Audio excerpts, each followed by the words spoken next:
Yeah Murali, good afternoon. So Etela Rajender విషయంలో ప్రస్తుతానికి అంటే బీఆర్ఎస్ గర్వాపసి అనేది మాత్రం ఎక్స్పెక్ట్ చేసే పరిస్థితి లేదు. సో అక్కడ ఉన్నటువంటి కార్యకర్తలు అనుకోవచ్చు.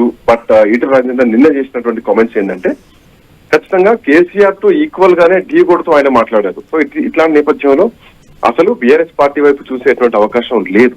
మోర్ ఓవర్ ఏంటంటే బీజేపీ నుంచి బయటకు వెళ్లేది లేదు, బట్ బీజేపీలోనే ఉంటా, బీఫామ్ ఇవ్వకపోతే ఎట్లెట్లు ఎవరో చూస్తామని చెప్పేసి ఈటల రాజేందర్ నిన్న తన హుజరాబాద్ చెందినటువంటి కార్యకర్తలు ఎవరైతే వచ్చారో వాళ్ళను మెన్షన్ చేస్తూ మాట్లాడినట్టు, అంటే వాళ్ళకు ధైర్యం ఇస్తూ మాట్లాడినటువంటి ఈ పరిస్థితి. సో ఇట్లాంటి నేపథ్యంలో నిన్న కార్యకర్తలు సాటిస్ఫై అయి వెళ్లిపోయారు. ఈటల రాజేందర్ నిన్న అంటే మొన్నటి వరకు వేరు, నిన్నటి నుంచి వేరు. సో ఇప్పుడు బండి వర్సెస్ ఈటల రాజేందర్ స్పష్టంగా కనిపిస్తోంది. దీంట్లో చర్చించాల్సినటువంటి విషయం ఏంటంటే కిషన్ రెడ్డి అధ్యక్షుడిగా ఉన్నంత వరకు కూడా బయటపడినటువంటి విభేదాలు ఎందుకు రామచంద్రరావు అధ్యక్షుడిగా రాగానే బయటికి విభేదాలు వస్తున్నాయి? రామచంద్రరావును ఎందుకు ఎవరు అంటే ఓన్ చేసుకోలేకపోతున్నారు? రామచంద్రరావు వీళ్ళందరినీ సమీకృతం చేయలేకపోతున్నారా?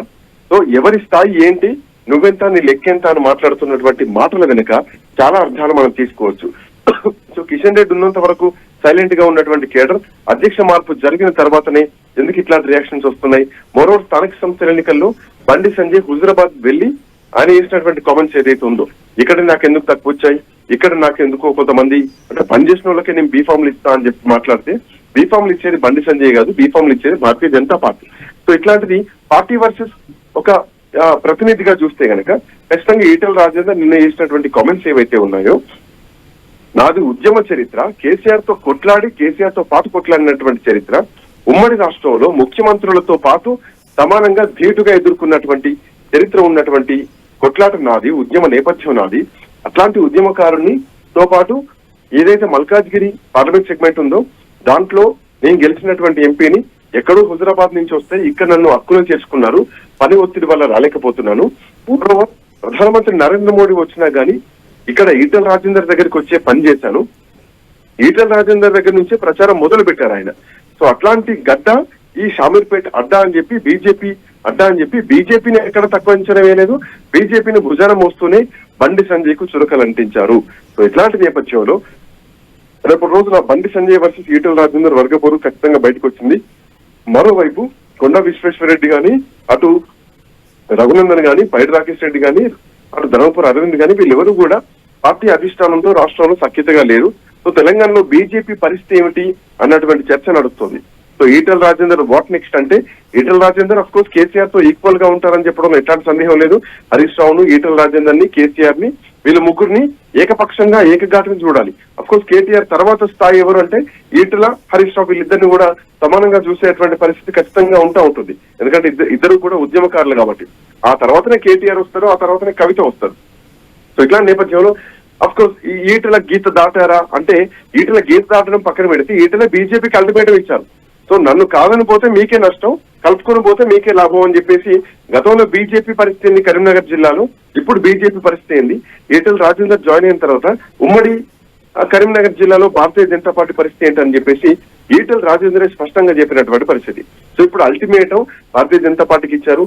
ఈటల గీత దాటారా అంటే ఈటల గీత దాటినట్టు ఒకవేళ భారతీయ జనతా పార్టీ డిక్లేర్ చేస్తే గనక అఫ్ కోర్స్ ఇప్పటికే రాజాసింగ్ విషయంలో డిక్లేర్ చేసి భారతీయ జనతా పార్టీ తెలంగాణ రాష్ట్రంలో చాలా భంగపాటు గురైంది. ఒకవేళ ఈటల విషయంలో కూడా అదే జరిగితే గనక బీసీలకు అన్యాయం చేసింది భారతీయ జనతా పార్టీ అన్నది మాత్రం స్పష్టంగా భారతీయ జనతా పార్టీ పరోక్షంగా ఒప్పుకున్నట్టు అవుతుంది. మురళి, అంటే ఈటలను పంపించేటువంటి ప్రయత్నం అంటారా, లేకపోతే అసలైనటువంటి బీజేపీ వాదులు వలసవాదులు అనేటువంటి రకరకాలుగా చర్చ కూడా గతం నుంచి కూడా చోటు చేసుకుంటున్నటువంటి పరిణామం? ఏదైతే అధ్యక్ష పీఠాన్ని ఆశించారో వలసవాదులకి ఏ విధంగా ఇస్తారు, అసలైనటువంటి బీజేపీ వాదులకి ఇస్తారనేటువంటి నానుని కూడా అధిష్టానం నిజం చేసినటువంటి పరిస్థితి ఉంది. ఆ కోణంలో చూడకూడదు. సో పార్టీపరంగా చూసుకుంటే రామచంద్రరావుకి ఇవ్వడం తప్పేం లేదు. ఎందుకంటే రామచంద్రరావు 40 ఏళ్ల నుంచి పార్టీ కోసం పనిచేస్తున్నారు, లాయల్ గా ఉన్నటువంటి వ్యక్తి. రామచంద్రరావుని అఫ్ కోర్స్ మనం ఇంటర్వ్యూ చేసినట్టు, ఈవెన్ నేను ఇంటర్వ్యూ చేసినప్పుడు ఆ టైంలో కూడా బీసీలకు దూరం అయ్యారా అంటే లేదు, బీసీ ముఖ్యమంత్రి అవుతారు, అది పార్టీ నిర్ణయం, నాకు ముఖ్యమంత్రి అవ్వాలన్నటువంటి ఆలోచన లేదు, పార్టీ ఏది నిర్ణయిస్తే అదే. ప్రస్తుతానికి మాత్రం నేను అధ్యక్షుడిగా నన్ను నియమించారు, నేను అధ్యక్షుడిగా ఉన్నానని చెప్పేసి రామచంద్రరావు చెప్పారు. కానీ పార్టీ నిర్ణయం కాదు, పార్టీ నిర్ణయాలన్నీ కూడా ప్రజలను ఉద్దేశించి ప్రజాపక్షంగా ఉండాలి. ప్రజలు నిర్ణయం తీసుకున్నది దాన్నే పార్టీ శిరోధార్యంగా భావించాలి. సో ప్రజల్ని కాదని, కార్యకర్తల్ని కాదని, సో పార్టీ అంటే ఓన్ డిసిషన్ తీసుకుంటోంది, కనీసం గ్రౌండ్ రియాలిటీ తెలుసుకోకుండా తీసుకుంటోంది నిర్ణయాలు అనడంలో. ఒకటి అధ్యక్ష విషయంలో, సేమ్ బండి సంజయ్ రాజా సింగ్ విషయంలో, ఈ ఇద్దరి విషయంలో మాత్రం ఖచ్చితంగా పార్టీ కొంత తప్పటడుగు వేసిందని చెప్పాలి తెలంగాణ రాష్ట్ర ప్రజల అభిప్రాయం మేరకు. బట్ ఈ విషయంలో మాత్రం పార్టీకి భారీ నష్టం వాటింది. ఇప్పటికే కొండా విశ్వేశ్వరరెడ్డి పార్టీ సర్వనాశనం అయిపోతుందని మాట్లాడారు. ఈటెల రాజేందర్ రెబల్ జెండా ఎగరేశారు. అటు రాజా సింగ్ పూర్తిగా పార్టీ నుంచే బయటకు వెళ్ళిపోయినటువంటి పరిస్థితి. వెళ్ళిపోవడం వేరు, ఎల్లగొట్టడం వేరు. సో రాజా సింగ్ ని బయటికి గెంటేశారని చెప్పాలి. సో ఇది బీజేపీకి ఎంతవరకు లాభం అనేది మాత్రం చూడాలి. రేపొద్దున నియోజకవర్గాల పునర్విభజన జరిగితే భారతీయ జనతా పార్టీకి నియోజకవర్గ అంటే అటు ఉత్తర భారతం మొత్తం కూడా కలిసి వస్తుంది, అధికారంలో ఉంటాం అన్నటువంటి ఒక ధీమాతోనే ఈ రోజు తెలంగాణను పట్టించుకోవట్లేదు అన్నటువంటి ఆ పరిణామాలు కూడా ఈ రోజు తెలంగాణ రాజకీయాలు చూస్తే అర్థమవుతుంది భారతీయ జనతా పార్టీ విషయంలో. మురళి, రాష్ట్ర నాయకత్వం ఏదైనా సరే కేంద్ర నాయకత్వం నుంచి వచ్చినటువంటి ఆదేశాలని శిరసావహిస్తామనేటువంటి మాట అయితే చెప్తోంది. కానీ ఈటల వర్గం చెప్తున్నటువంటి మాట, రాష్ట్ర నాయకత్వంలో చక్రం తిప్పారు కాబట్టి అదంతా కూడా కేంద్ర నాయకత్వం పాటిస్తోంది అనేటువంటి ఒక విషయం ఈటల విషయంలో పర్టికులర్ గా అలా చూడొచ్చంటారా? అది ఖచ్చితంగా. ఎందుకంటే ఈటల విషయంలో ఒకవేళ అంటే ఈటల రాజేందర్ అధ్యక్షుడిగా కాబోతున్నారు అన్నది జగమెరిగినటువంటి సత్యం. సో ఈటల అధ్యక్షుడు అన్నది ప్రపంచం మొత్తం, తెలంగాణ రాష్ట్రం మొత్తం కూడా తెలుసు. ఈటలకు ఆఫ్ కోర్స్ ఢిల్లీకి పిలుపు రావడం జరిగింది, ఈటల వెళ్లి రావడం జరిగింది, అంతా ఓకే అయ్యారు అన్నటువంటి వాదనలు కూడా వినిపించాయి. ఈటలకు అంటే కొంత అదే అనధికారికంగా వెళ్లి కలవడాలు, పుష్పగుచ్చాలు ఇవ్వడాలు, బొకేలు ఇవ్వడాలు, శాలువా కప్పడాలు ఇవన్నీ జరిగాయి. సో ఈటల రాజేందర్ అధ్యక్షుడు అనేది కన్ఫర్మ్ అయిపోయింది. బట్ ఆల్ ఆఫ్ సడన్ గా జరిగినాయి అంటే ఇందులో వర్గపోరు ఉంది. కొంతమంది క్రియాశీలకంగా ఇటు రాజాసింగ్ విషయంలో కానీ, ఇటు ఈటల రాజేందర్ విషయంలో కానీ పాత అధ్యక్షులు ఎవరైనా కానీ ఆ అధ్యక్షులు కొంతమంది ఇన్వాల్వ్మెంట్ అయ్యి ఈటల రాజేందర్ ఒక వెలిస్తే గనక బీజేపీ సిద్ధాంతం కాకుండా తెలంగాణ సిద్ధాంతం వస్తుంది అన్నటువంటి ప్రపోజల్ ఆ జాతీయ అధిష్టానానికి పంపించారు.